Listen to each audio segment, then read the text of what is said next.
أعوذ بالله من الشيطان الرجيم. الذين جعلوا القرآن عضين فوربك لنسألنهم أجمعين عما كانوا يعملون فاصدع بما تؤمر وأعرض عن المشركين إنا كفيناك المستهزئين.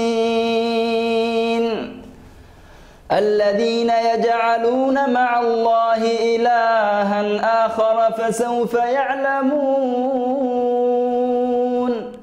ولقد نعلم أنك يضيق صدرك بما يقولون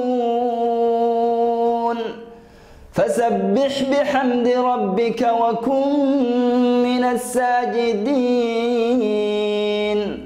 واعبد ربك حتى يأتيك اليقين.